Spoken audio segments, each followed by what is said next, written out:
कभी कभी एक गलत खबर इंसान को उसकी सबसे बड़ी सच्चाई दिखा देती है। राहुल और नेहा की शादी को 3 साल हो चुके थे। दोनों एक दूसरे से बहुत प्यार करते थे, लेकिन कभी कभी छोटी छोटी बातों पर उनके बीच झगड़ा हो जाता था। उस रात भी ऐसी ही एक छोटी सी बात पर दोनों का बहुत बड़ा झगड़ा हो गया। गुस्से में राहुल ने सुबह बिना कुछ खाए ही ऑफिस जाने का फैसला कर लिया। नेहा बार बार कह रही थी, नाश्ता कर लो, टिफिन भी ले जाओ, लेकिन राहुल गुस्से में बोला, मुझे कुछ नहीं चाहिए, और दरवाज़ा जोर से बंद करके घर से निकल गया। नेहा कुछ देर दरवाजे को देखती रही। उसे राहुल का गुस्सा समझ आ रहा था, लेकिन दिल में ये भी था कि वो भूखा ऑफिस चला गया। उसने चुपचाप किचन में जाकर टिफिन तैयार किया और सोचा, गुस्सा चाहे कितना भी हो, उसे भूखा तो नहीं रहने दूंगी। वो टिफिन लेकर राहुल के ऑफिस की तरफ निकल पड़ी, लेकिन रास्ते में अचानक लोगों की भीड़ लगी हुई थी। एक औरत का एक्सीडेंट हो गया था और वो सड़क पर घायल पड़ी थी। लोग बस खड़े होकर देख रहे थे, लेकिन कोई आगे नहीं बढ़ रहा था। नेहा तुरंत दौड़कर उसके पास गई।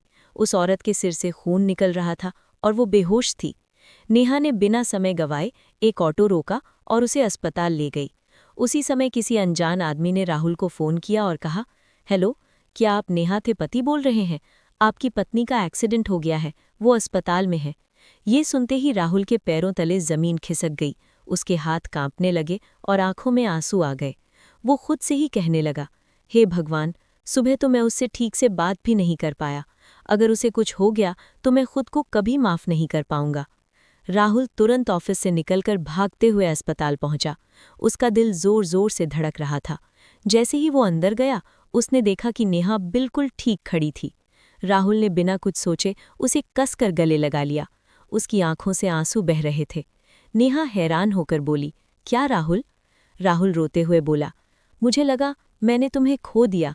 मुझे माफ़ कर दो नेहा, मैं छोटी छोटी बातों पर तुमसे लड़ता रहा, लेकिन आज समझ आया कि अगर तुम नहीं रहीं तो मेरी जिंदगी में कुछ भी नहीं बचेगा। नेहा की आंखें भी नम हो गईं। रिश्तों में जीतना जरूरी नहीं होता, उन्हें संभाल कर रखना ज्यादा जरूरी होता है। अगर आप राहुल की जगह होते तो क्या करते?